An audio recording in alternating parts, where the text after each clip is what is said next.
Hi guys, Tselle Posadas here and welcome back to my channel.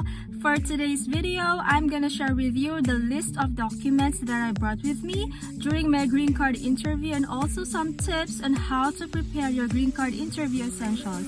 So without further ado, let's get right to it.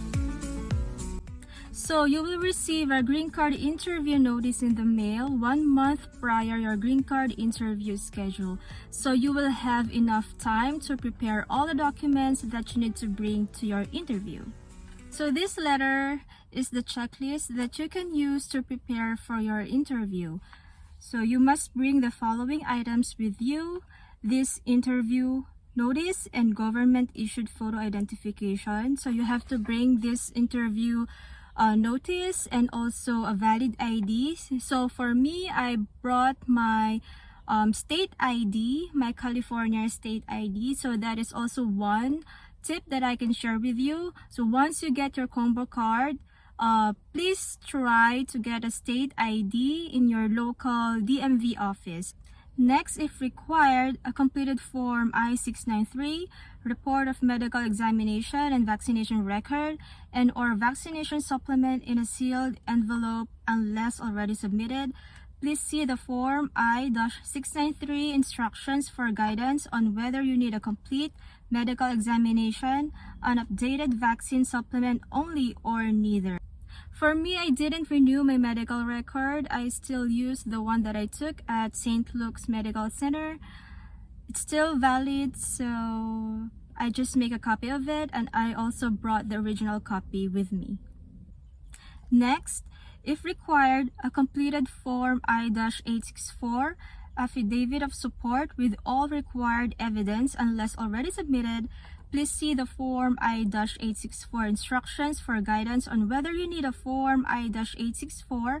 Required evidence for each of your sponsors includes but is not limited to the following: federal income tax returns and W-2s or certified IRS printouts for the most recent tax year, letters from each current employer verifying current rate of pay and average weekly hours, and pay stubs for the past 2 months, evidence of your sponsors and or co-sponsors' United States citizenship or lawful permanent resident status. I actually brought my husband's last 3 years of income tax returns and W-2s just to make sure that I got everything covered, and also his pay stubs and certificate of employment, his birth certificate and passport as evidence of his citizenship. Next, all documentation establishing your eligibility for lawful permanent resident status. This includes but is not limited to proof of status as an asylee, refugee, or a fiancé non-immigrant. As a proof, I just brought a copy and original copy of my K-1 visa related letters or notice from USCIS. Next, any immigration related documentation ever issued to you, including any Form I-766, Employment Authorization Document or EAD, Form I-512, Authorization for Advanced Parole, and Form I-571, Refugee Travel Document. So I brought a photocopy back and forth of my combo card, and also I brought the original card itself. All travel documents used to enter the United States, including passports, Form I-512, Authorization for Advanced Parole, Form I-571, Refugee Travel Document, and Form I-94, Arrival Departure Record. So I brought my passport because that's where you can see your K-1 visa entry stamp, and also your I-94 record when you arrive here in the United States. And also your birth certificate. Make sure your birth certificate has English translation. Next, if your Form I-485 is based on a petition filed by a family member, your petitioner's birth certificate and your petitioner's evidence of United States citizenship or lawful permanent resident status. I was petitioned by my husband through K1 visa, so I just brought his birth certificate and US passport. Next, if you have children, bring a birth certificate for each of them. I don't have a child yet, so this is not applicable for us. If your eligibility is based on your marriage, in addition to your spouse coming to the interview with you, bring a certified copy of your marriage document issued by the appropriate civil authority, your spouse's birth certificate, your spouse's evidence of United States citizenship or lawful permanent resident status.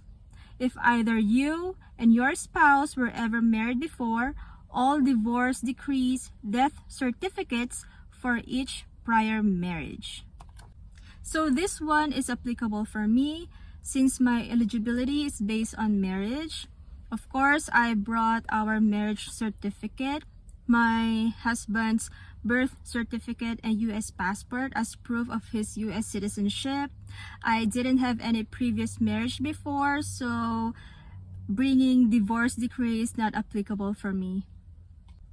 This is the second page of your green card interview notice.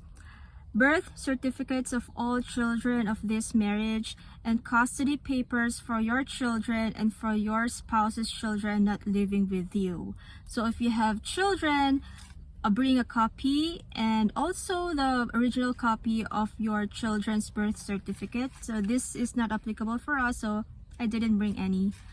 And then next, supporting evidence of your relationship, such as copies of any documentation regarding joint assets or liabilities you and your spouse may have together. This may include tax returns, bank statements, insurance documents like car, life, health insurance, property documents, rental agreements, utility bills, credit cards, contracts, leases, photos, correspondence, and or any other documents you feel may substantiate your relationship. The original and copies of each supporting document that you submitted with your application.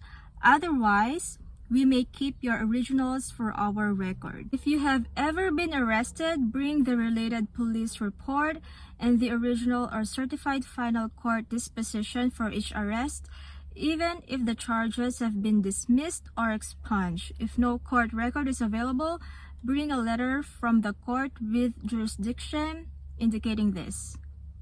A certified English translation for each foreign language document. The translator must certify they are fluent in both languages and that the translation in its entirety is complete and accurate.